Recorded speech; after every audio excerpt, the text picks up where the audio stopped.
Good morning प्यारे बच्चों। दैनिक जीवन में रसायन चैप्टर के 2 वीडियो हमने अपलोड कर दिए हैं। पूरी आशा है, पूरी उम्मीद है कि सभी बच्चे तन मन धन से अच्छे तरीके से सीख रहे हैं। आज हम तीसरे वीडियो में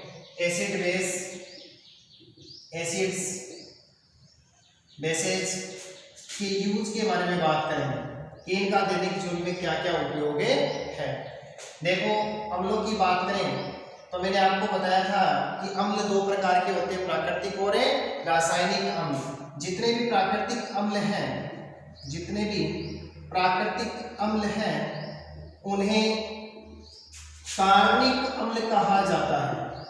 कार्बनिक अम्ल कहा जाता है। ध्यान देंगे इस बात पर। प्राकृतिक अम्ल प्रकृति से प्राप्त होते हैं। हम कह सकते हैं पेड़ पौधों तथा जंतुओं से प्राप्त होने वाले अम्लों को प्राकृतिक अम्ल कहते हैं। इन्हें कार्बनिक अम्ल भी कहा जाता है। जैसे फॉर एग्जांपल सिट्रिक अम्ल, टार्ट्रिक अम्ल, ये जो अम्ल है ये कार्बनिक अम्ल कहलाते हैं। इसी प्रकार से मैंने आपको बताया था कि HCl, H2SO4, HNO3 हाइड्रोक्लोरिक अम्ल, सल्फ्यूरिक अम्ल, नाइट्रिक अम्ल रासायनिक अम्ल हैं जिन्हें खनिज अम्ल के नाम से जाना जाता है। ध्यान देंगे, इन्हें क्या कहते हैं? खनिज अम्ल कहते हैं। इनका दैनिक जीवन में क्या क्या उपयोग है? तो जितने भी उद्योग धंधे हैं, पेंट उद्योग है, कपड़ा उद्योग है, लकड़ी उद्योग है, अन्य अपमार्जक बनाने वाले उद्योग हैं, साबुन बनाने वाले उद्योग हैं, उनमें क्षारकों तथा अम्लों का उपयोग किया जाता है। सबसे पहले हम बात करते हैं HCl की। HCl क्या है? HCl हाइड्रोक्लोरिक अम्ल है जिसे नमक का तेजाब कहते हैं। सभी बच्चे इसको अंडरलाइन करेंगे अपनी कॉपी में और ध्यान रखेंगे HCl हाइड्रोक्लोरिक अम्ल को नमक का तेजाब कहा जाता है। इसका दैनिक जीवन में क्या यूज है? तो देखो, बात करते हैं कि उद्योगों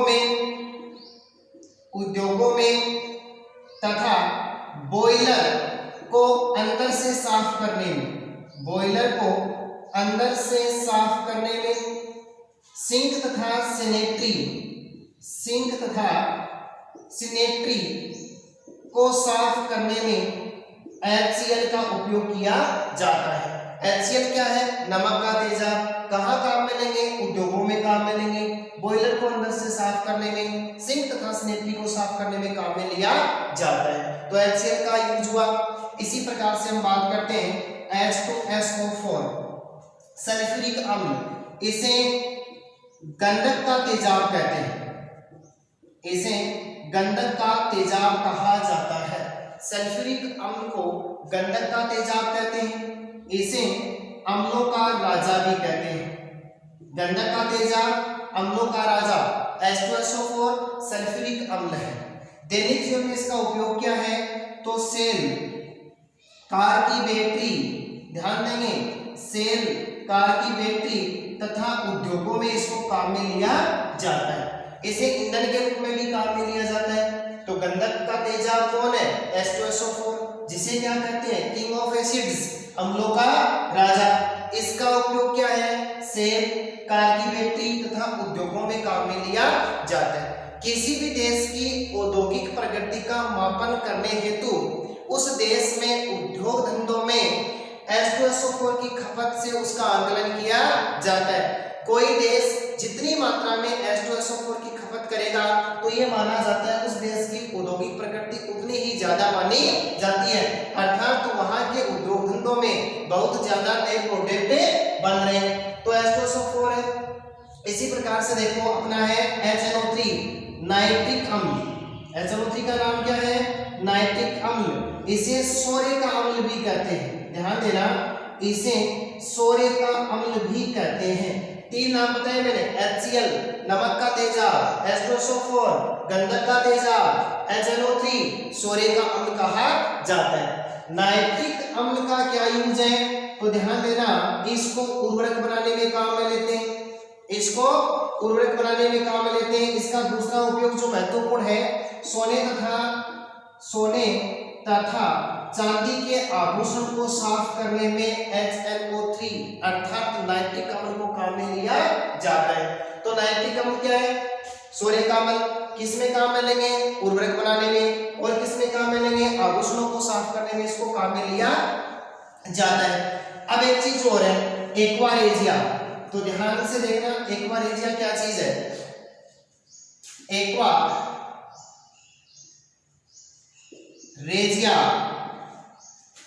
HCl तथा HNO3 का 3:1 का विलयन एक्वारेजिया कहलाता है। एक बार फिर से देखना, हाइड्रोक्लोरिक अम्ल, नाइट्रिक अम्ल का 3:1 का विलयन एक्वारेजिया कहलाता है, जो आभूषणों को गलाने का काम करता है। आभूषणों को गलाने, आभूषण को साफ करने में एक्वारेजिया को काम में लिया जाता है। तो कुछ खनिज अम्ल ऐसे हैं जिनका दैनिक जीवन में इस प्रकार का उपयोग है। इसी प्रकार से कुछ क्षारक हैं जिनका दैनिक जीवन में बहुत अधिक महत्व है। कौन कौन से ऐसे क्षारक हैं? जैसे देखो, फॉर एग्जांपल बात करते हैं NaOH, सोडियम हाइड्रोक्साइड एक प्रकार का प्रबल क्षारक है, क्योंकि ये जलीय विलयन में पूर्णतः आयनित हो जाता है। देखो, इसे कास्टिक सोडा भी कहते हैं, ध्यान देना, इसे कास्टिक सोडा भी कहा जाता है। सोडियम हाइड्रोक्साइड कास्टिक सोडा इसे कहा जाता है। इसके अलावा यदि इसकी बात करें तो ये एक प्रकार का प्रबल क्षारक है। अब इसका डेली लाइफ में क्या क्या यूज है? नंबर 1 देखो, साबुन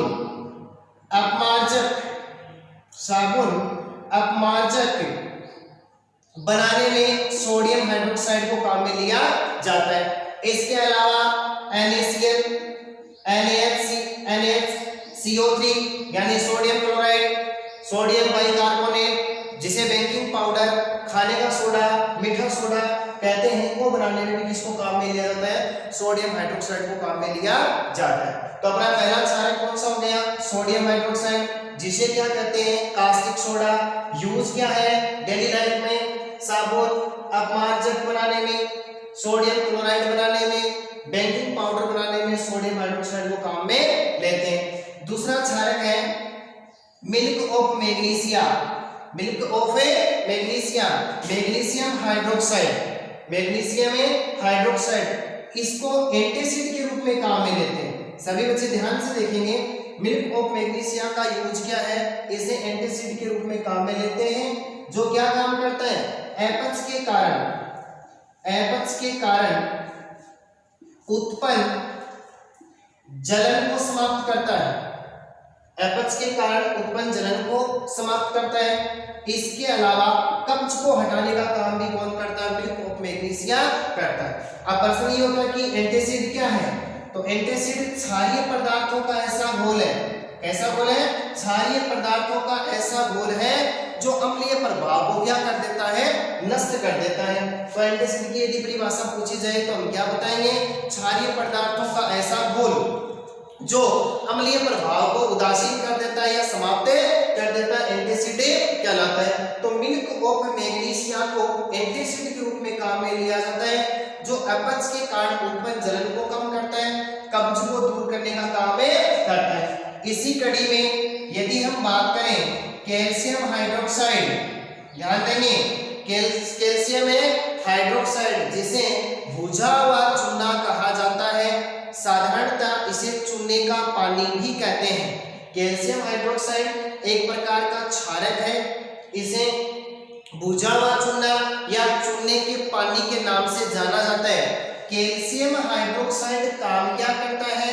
भूमि की यानी मिट्टी की अम्लीयता को कम करने का काम करता है। यानी भूमि यदि कैसी हो जाए, अम्लीय हो जाए, तो उसमें चूना पत्थर, चौक के टुकड़े, चूना पाउडर मिला करके उसके अम्लीय प्रभाव को समाप्त कर दिया जाता है। इसके अलावा कैल्शियम हाइड्रोक्साइड कीटनाशक की भांति भी कार्य करता है। तो ध्यान देंगे सभी बच्चे, कैल्शियम हाइड्रोक्साइड क्या चीज है? भुजा हुआ चूना है। इसे क्या कहते हैं? चूने का पानी कहते हैं। यूज क्या है डेली लाइफ में? पहला यूज मिट्टी की, भूमि की अम्लीयता को दूर कर देता है। दूसरा यूज क्या है? कीटनाशक को समाप्त करता है, कीटनाशक के रूप में काम में लिया जाता है। तो ये कुछ क्षारक हैं जिनका डेली लाइफ में यूज है, जो मैंने आपको बताया। अब हमें लवण की बात करते हैं, साल्ट। साल्ट क्या चीज है, ध्यान देना, एसिड तथा बेस की क्रिया से, एसिड तथा बेस की क्रिया से उत्पन्न नवीन रासायनिक प्रजाति को लवण कहते हैं। डेफिनेशन पर सभी बच्चे ध्यान देंगे। एसिड तथा बेस की क्रिया से उत्पन्न नवीन रासायनिक प्रजाति क्या कहलाती है, लवण कहलाती है। जब अम्ल तथा क्षारक की आपस में क्रिया करवाई जाती है तो एक नई प्रकार की रासायनिक प्रजाति की उत्पत्ति होती है और वो रासायनिक प्रजाति क्या कहलाती है, लवण कहलाती है। सभी बच्चे ध्यान देंगे। एक बार मैं फिर से रिवाइज कर रहा हूं कि एसिड तथा बेस की क्रिया से उत्पन्न नवीन रासायनिक प्रजाति क्या कहलाती है, लवण कहलाती है। देखो, लवण मुख्यतः कितने प्रकार के होते हैं, 4 प्रकार के। ध्यान से देखना, लवण मुख्यतः कितने प्रकार के हो गए, 4 प्रकार के। परबल अम्ल तथा परबल क्षारक से उत्पन्न लवण, परबल क्षारक से उत्पन्न लवण। ध्यान देना, परबल अम्ल तथा परबल क्षारक से उत्पन्न लवण। जैसे फॉर एग्जांपल HCl, हाइड्रोक्लोरिक अम्ल, एक प्रकार का परबल अम्ल है। जब इसकी अभिक्रिया किसके साथ में करवा दी जाए, सोडियम हाइड्रोक्साइड के साथ में करवा दी जाए। सोडियम हाइड्रोक्साइड क्या है, परबल क्षारक है। ध्यान देंगे, जब इन दोनों की क्रिया करवाई जाती है तो NaCl प्लस H2O का निर्माण होता है, अर्थात सोडियम क्लोराइड तथा जल का निर्माण होता है। सोडियम क्लोराइड अपने आप में क्या है, लवण है और इसकी pH का मान कितना होता है, 7। अतः हम कह सकते हैं कि उत्पन्न NaCl सोडियम क्लोराइड की प्रकृति उदासीन होती है। कैसी होती है, उदासीन। तो हम टाइप ऑफ साल्ट की बात करें कि लवणों के प्रकार कितने होते हैं, तो मैंने आपको लवणों के 4 प्रकार बताए। पहला प्रकार है परबल अम्ल तथा परबल क्षारक से उत्पन्न लवण। जब HCl की क्रिया सोडियम हाइड्रोक्साइड के साथ में करवाते हैं, सोडियम क्लोराइड तथा जल बनता है। सोडियम क्लोराइड की pH का मान कितना होता है, 7 होता है। अतः हम कह सकते हैं इसकी प्रकृति कैसी होती है, उदासीन होती है। और ध्यान देंगे, अब हम बात करते हैं इसके दूसरे प्रकार की।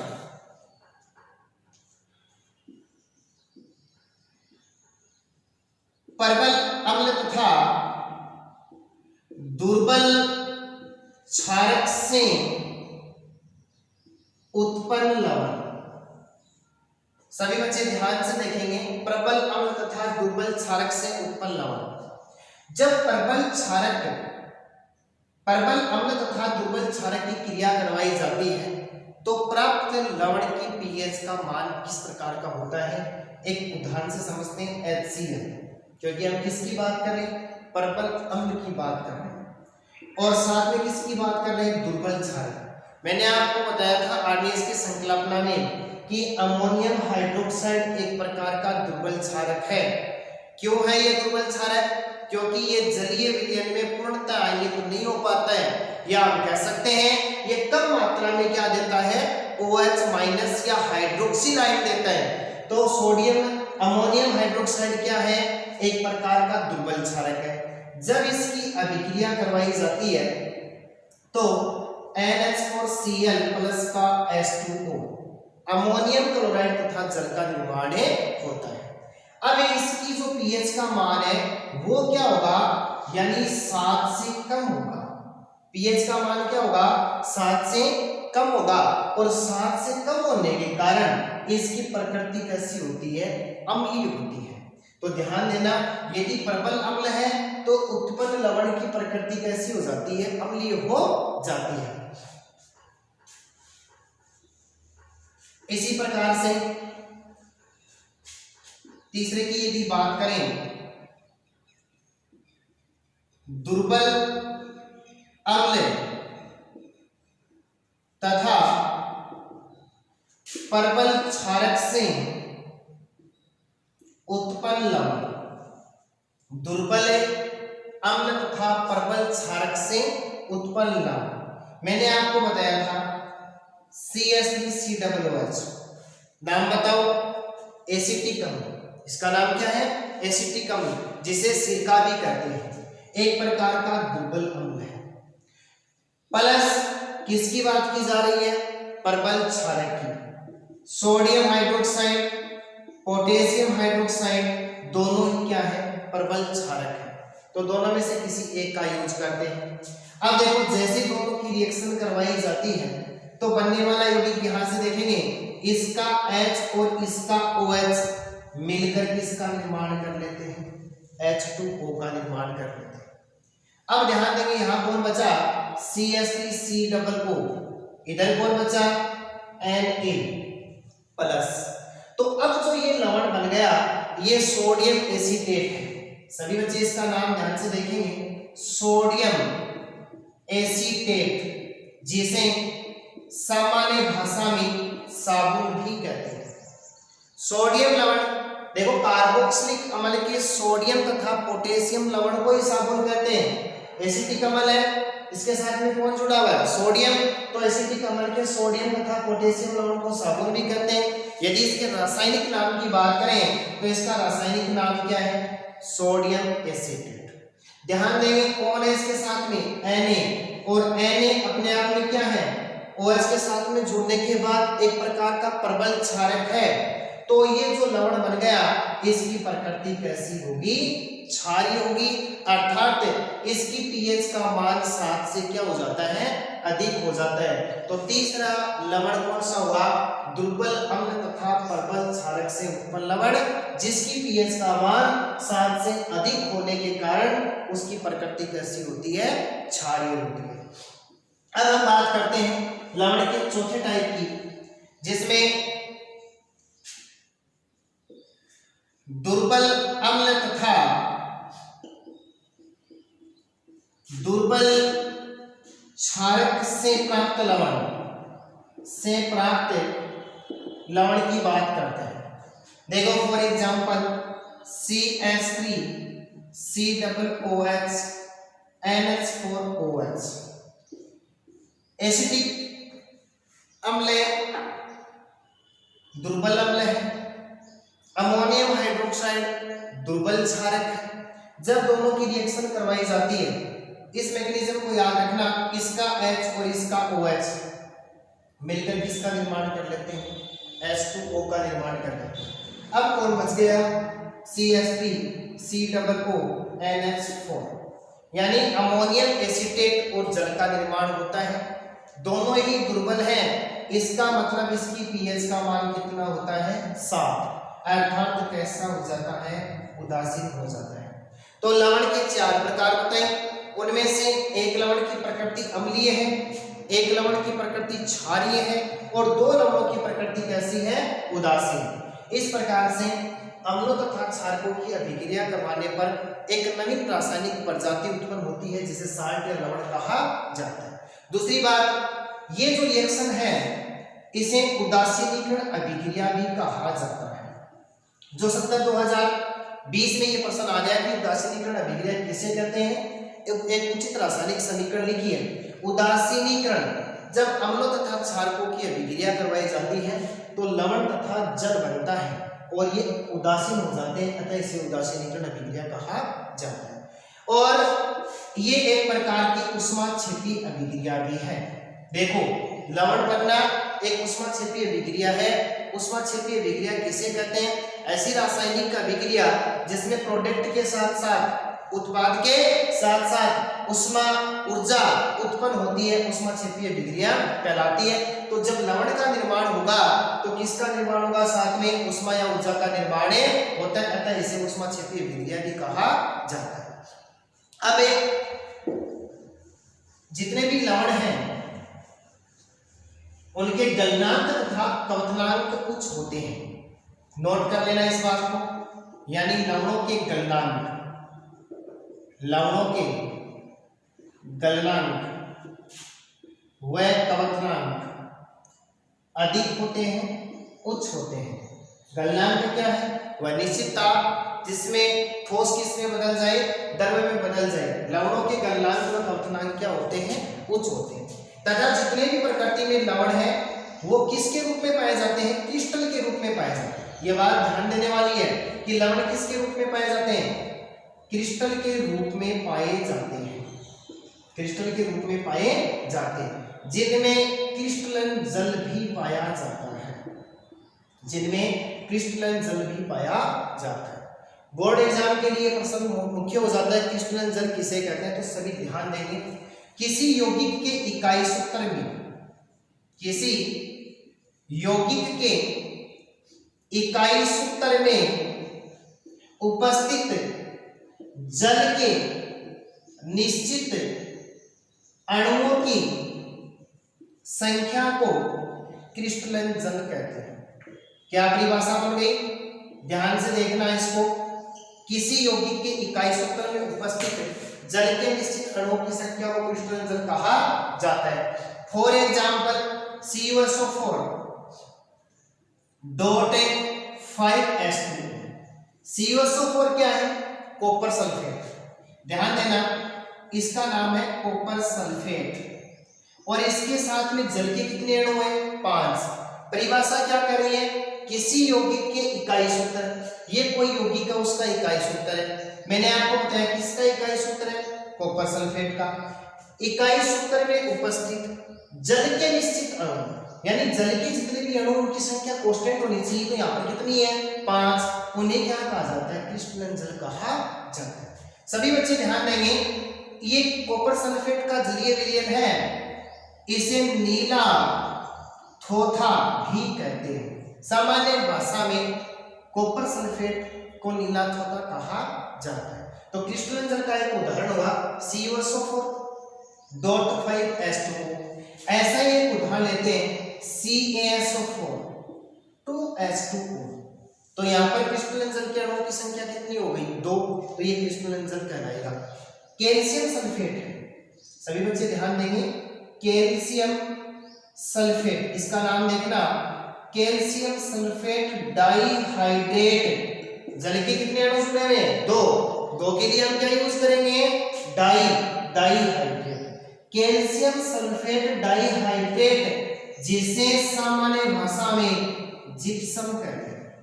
जिसे सामान्य भाषा में क्या कहते हैं? जिप्सम कहते हैं। तो इसमें जल के 2 अणु हैं, जिन्हें क्या कहा जाएगा? क्रिस्टलन जल कहा जाएगा। इसी प्रकार से और उदाहरण लेते हैं। तीसरा उदाहरण समझना, Na2CO3 .10H2। ये देखो, सोडियम कार्बोनेट। सोडियम कार्बोनेट को धावन सोडा कहते हैं। सोडियम कार्बोनेट को धावन सोडा कहते हैं। कब? जब सोडियम कार्बोनेट का क्रिस्टलीकरण कर दिया जाए। सोडियम कार्बोनेट का क्या कर दिया जाए? क्रिस्टलीकरण कर दिया जाए, तो किसका निर्माण हो जाता है? धावन सोडे का निर्माण हो जाता है। अब काम की बात यह है कि इसमें जल के कितने अणु हैं?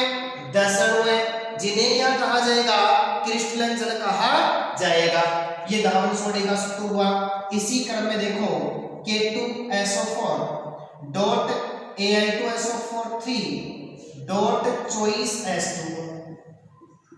फिटकरी, इसका नाम क्या है? फिटकरी है, जिसमें कितने जल के अणु हैं? 24 जल के अणु हैं, जिन्हें क्या कहा जाएगा? क्रिस्टलन जल कहा जाएगा। तो ये टॉपिक था अपना साल्ट, जिसमें हमने ये चीजें पढ़ी। अब लवणों का दैनिक जीवन में क्या क्या उपयोग है, कि साल्ट को हम किस प्रकार से काम में लेते हैं। कुछ साल्ट है देखो, जैसे for example CaCO3। 2 number video में हमने CaCO3 को पढ़ा था। कैल्शियम कार्बोनेट एक प्रकार का लवण है, जिसे हम संगमरमर के रूप में घरों में फर्श बनाने में काम में लेते हैं। फर्श बनाने में काम में लिया जाता है। एक बात देखो, ध्यान से देखो, यानी कैल्शियम कार्बोनेट को संगमरमर के रूप में, फर्श बनाने के रूप में काम में लिया जाता है। इसके अलावा लोहे के धातु निष्कर्षण में भी इसको काम में लिया जाता है।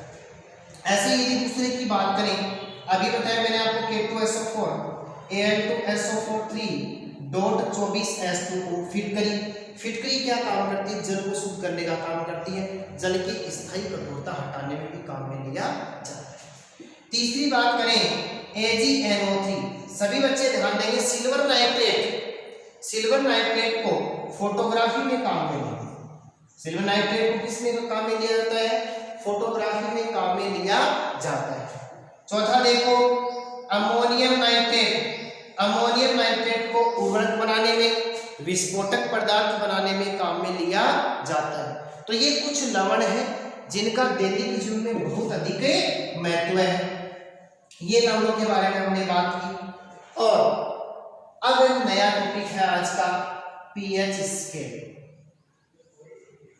2021 के लिए महत्वपूर्ण क्वेश्चन बन जाता है 10वीं क्लास के हिसाब से पीएच स्केल। देखो सभी बच्चे ध्यान देंगे, पीएच स्केल क्या है? पावर ऑफ हाइड्रोजन आयन, देखो P का मतलब पावर, ऑफ किसका पावर? हाइड्रोजन आयन की पावर, पीएच स्केल कहलाता है। ध्यान से देखेंगे पीएच स्केल में P शब्द जो है, P एक जर्मन भाषा का शब्द है जो उषांश किसे लिया गया है? उषांश से लिया गया है और जिसका शाब्दिक अर्थ शक्ति से है। जिसका शाब्दिक अर्थ क्या है? शक्ति से। तो पीएच स्केल में P किसको रिप्रेजेंट कर रहा है? उषांश को, जिसका शाब्दिक अर्थ क्या है? शक्ति से। ये किस भाषा का शब्द है? जर्मन भाषा का शब्द है। अब हम किसकी बात करेंगे? पीएच स्केल में H की बात करेंगे और H किसको रिप्रेजेंट कर देगा? हाइड्रोजन आयन को रिप्रेजेंट कर देगा। अर्थात पीएच स्केल वह है जो हाइड्रोजन आयनों की सांद्रता को बताती है, हाइड्रोजन आयनों की शक्ति को रिप्रेजेंट करती है, वो क्या कहलाती है? पीएच स्केल कहलाती है। इसके अलावा इसकी दूसरी परिभाषा देखो, साधारण सी परिभाषा, अम्लता तथा क्षारकता, अम्लता तथा क्षारकता मापने की इकाई पीएच स्केल कहलाती है, पीएच स्केल कहलाती है। तो दूसरी परिभाषा क्या बन गई? अम्लता तथा क्षारकता मापने की इकाई क्या कहलाती है? PH scale. एक परिभाषा और देखो, हाइड्रोजन आयनों की सांद्रता का ऋणात्मक लघुगणक जिसे लॉगरिथम कहते हैं। देखो हाइड्रोजन आयनों की सांद्रता का ऋणात्मक लघुगणक पीएच स्केल कहलाता है। ध्यान देना, अथवा इसको कैसे लिखा जाता है?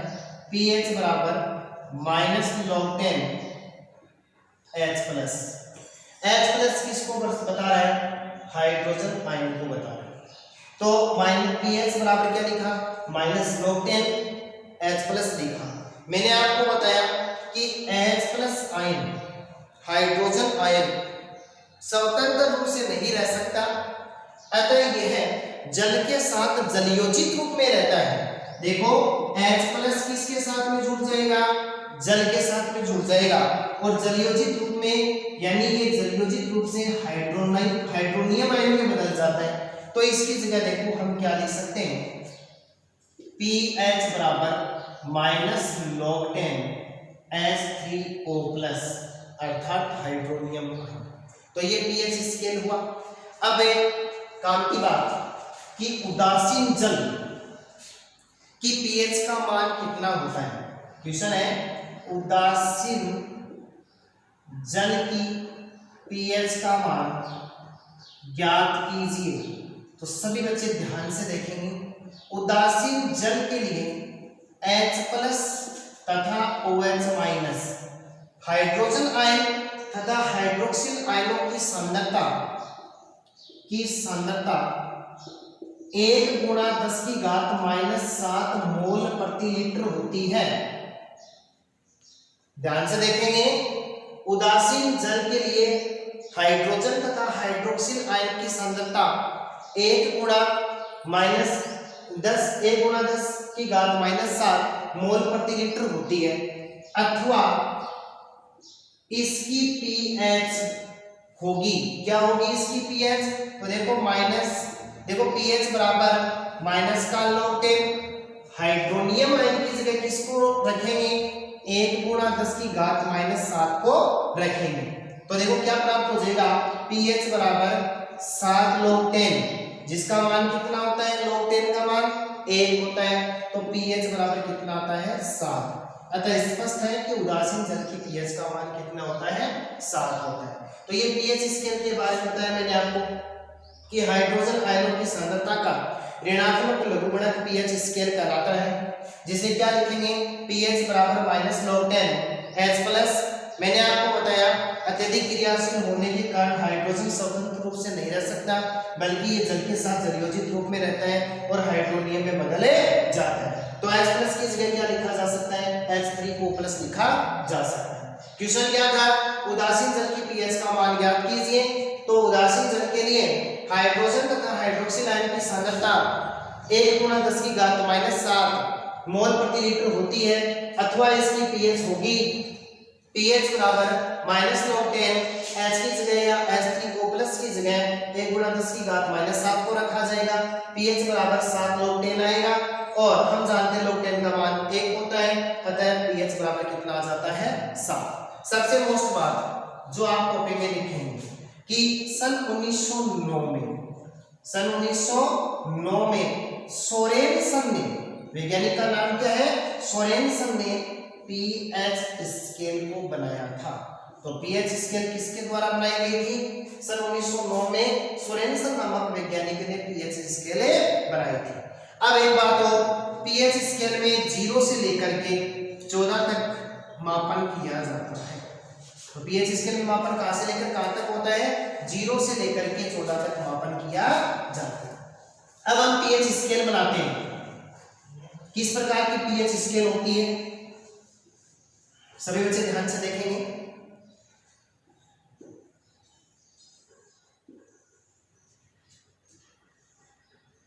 जीरो, 7, 14। 7 किसको रिप्रेजेंट कर रहा है? pH स्केल में उदासीन को रिप्रेजेंट कर रहा है। 0 किसकी करेंगे? देखो 7 से 0 की तरफ जाएंगे तो अम्लीयता बढ़ती जाती है, अम्लीय माध्यम रहेगा, और 7 से 14 की तरफ जाएंगे तो माध्यम कैसा होता जाएगा? क्षारीय होता जाएगा, H+ आयन।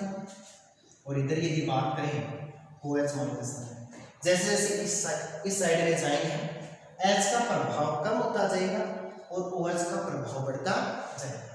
ये अपनी pH स्केल है, ये अपनी pH स्केल है, आप नोट कर लेना, इसको बना लेना।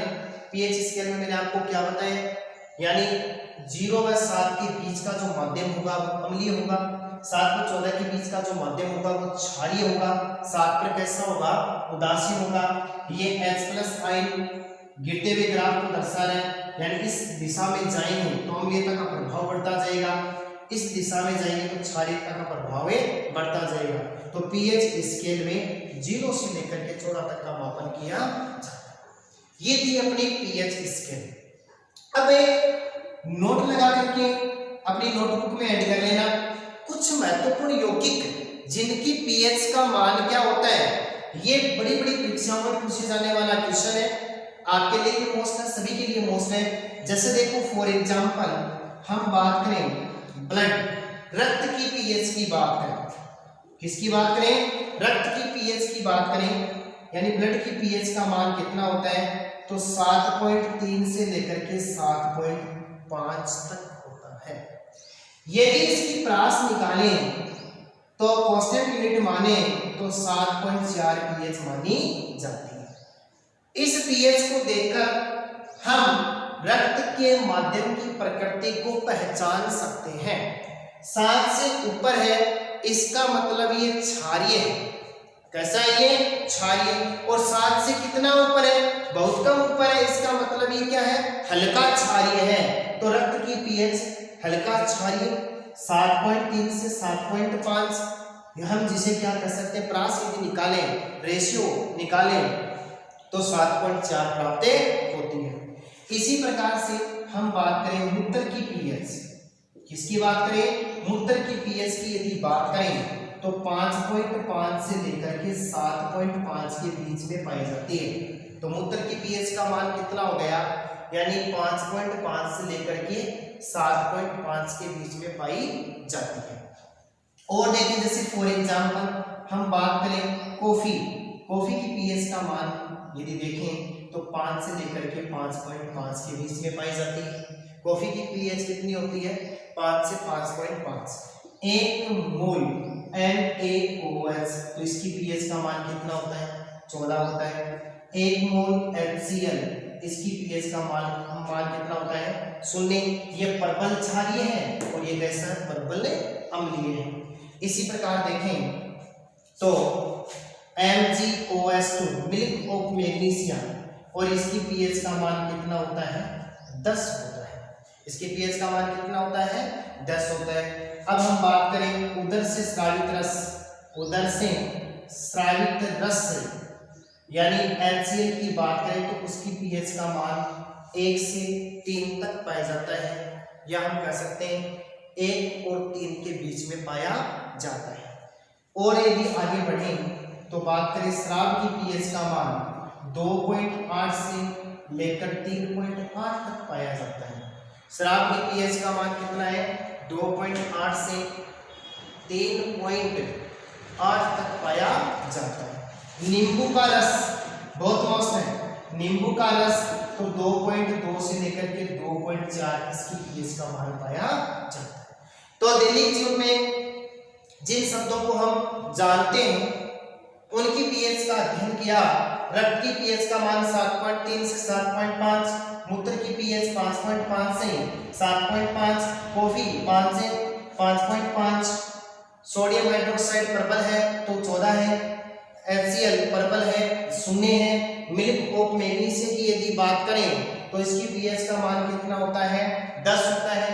उदर से स्रावित रस HCl की पीएच का मान 1 से 3 होता है। शराब की पीएच का मान 2.8 से 3.8 के बीच में पाया जाता है। नींबू के रस की पीएच का मान 2.2 से 2.4 के बीच में पाया जाता है। एक और देख लो चलो, टमाटर की पीएच। किसकी पीएच की बात कर रहे हैं हम? टमाटर की पीएच की बात कर रहे हैं, जिसका मान 4 से 4.4 के बीच तक पाया जाता है। तो टमाटर की पीएच कितनी हो गई? 4 से 4.4 तक पाई जाती है। अब पीएच स्केल का दैनिक जीवन में महत्व है कि पीएच स्केल का दैनिक जीवन में क्या महत्व है। पीएच स्केल का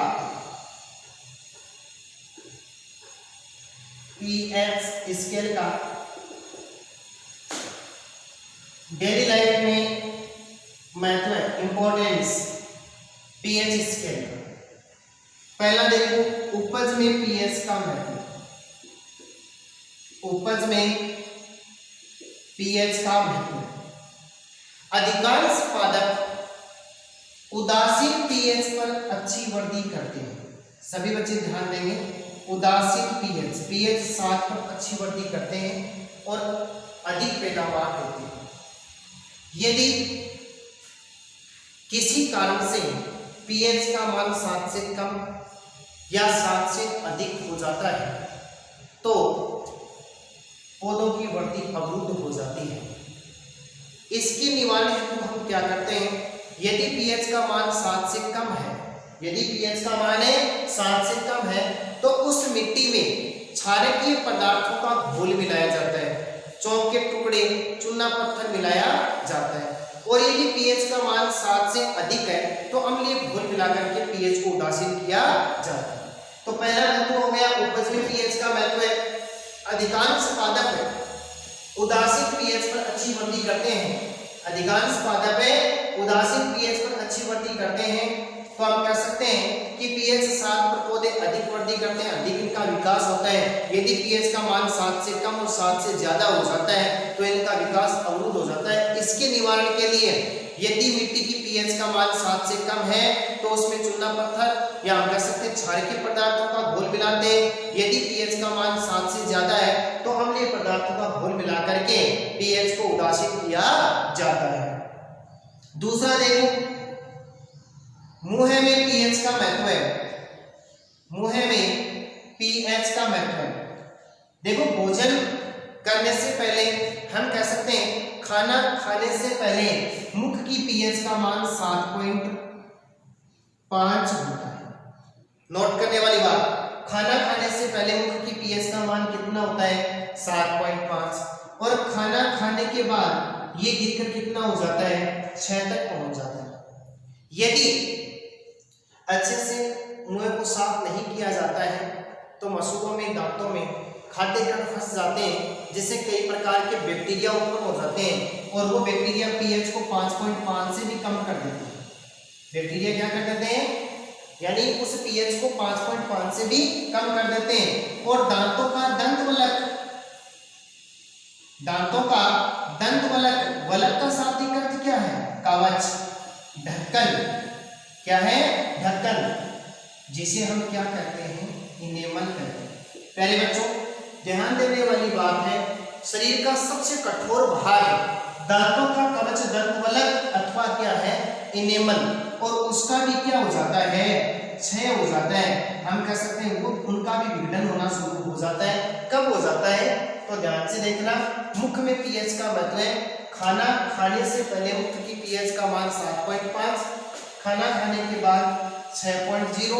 यदि अच्छे से मुंह को साफ नहीं किया जाएगा तो मसूड़ों में, दांतों में खाद्य कण फंस जाते हैं, जिससे कई बैक्टीरिया उत्पन्न होते हैं और वो बैक्टीरिया pH का मान 5.5 से कम कर देते हैं, जिससे दंतवलक, दंत कवच, जिसे ढक्कन कहते हैं, तो शरीर का सबसे कठोर भाग इनेमल है, उसका भी क्षय या विघटन होना शुरू हो जाता है। तो निवारण क्या है? निवारण ये है कि इसके निवारण हेतु क्षारीय दंत मंजन काम में लेते हैं। सभी बच्चे ध्यान देंगे, इसके निवारण हेतु क्षारीय दंत मंजन को काम में लिया जाता है। तो दो महत्व पड़े, उपज में pH का महत्व है और मुख में pH का महत्व है। तीसरा पढ़ते हैं, उदर में pH का महत्व। तीसरा ध्यान से देखेंगे, उदर में pH का महत्व। उदर में pH का क्या महत्व है? देखो, आमाशय की जठर ग्रंथि, आमाशय की जठर ग्रंथि जठर रस स्राव करती है। कौन सा रस स्रावित करती है? जठर रस सिक्रीशन करती है, सिक्रीट करती है, स्रावित करती है, जिसमें HCl अम्ल पाया जाता है और जिसकी pH का मान मैंने अभी भी आपको बताया 1 से 3 तक पाया जाता है। जब अपच की कंडीशन होती है, यानी अपच की स्थिति आती है, खाना अच्छे से नहीं पच पाता है, उस समय इसकी pH का मान और अधिक गिर जाता है, जिससे पेट में जलन और दर्द का अनुभव होता है। इसके निवारण के लिए baking powder, sodium hydrogen carbonate जिसे कहते हैं, मिल्क ऑफ मैग्नीशिया यानी मैग्नीशियम हाइड्रोक्साइड को एंटीसिड के रूप में काम में लेते हैं। तो ये किसमें महत्व हुआ?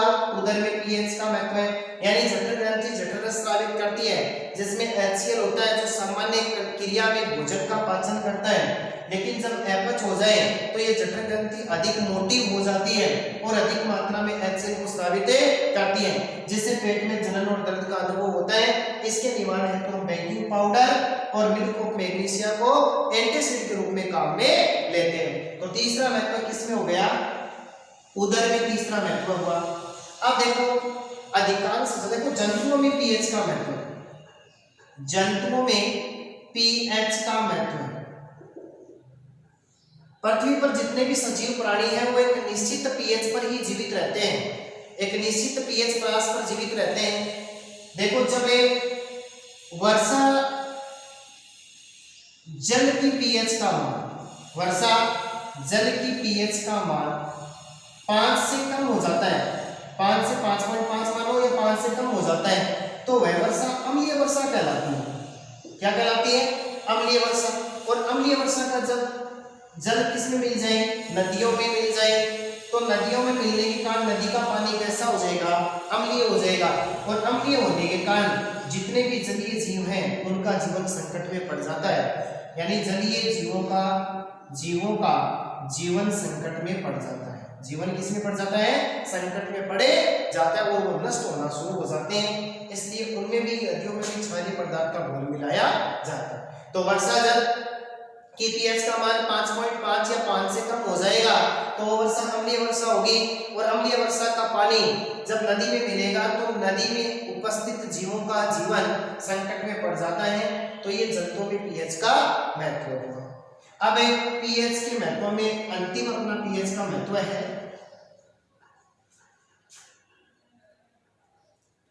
5 नंबर। देखो, भिरंड, चिंटी, लाल चिंटी कह सकते हैं। कुछ पादप ऐसे होते हैं जिनमें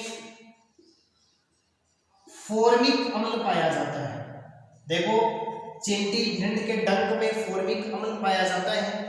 जैसे ही ये जीव त्वचा के संपर्क में आते हैं, त्वचा को स्पर्श करते हैं, तो त्वचा में किसको स्रावित कर देते हैं, फॉर्मिक अम्ल को स्रावित कर देते हैं, जिससे दर्द व जलन का अनुभव होता है। और इसके निवारण के लिए डंक लगे स्थान पर क्षारीय पदार्थ का लेपन किया जाता है।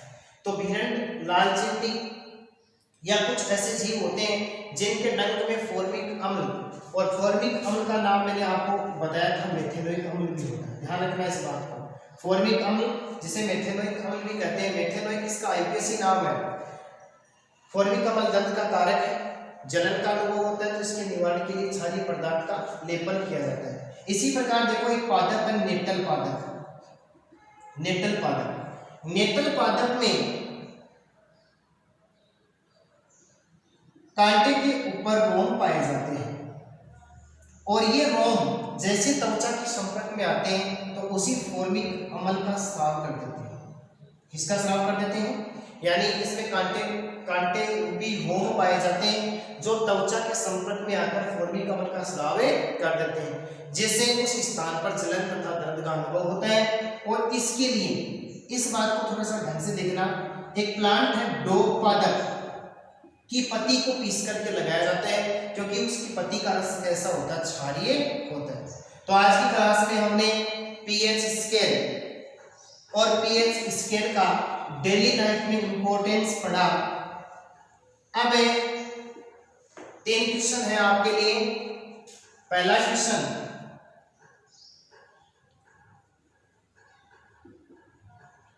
लवण किसे कहते हैं, लवण किसे कहते हैं।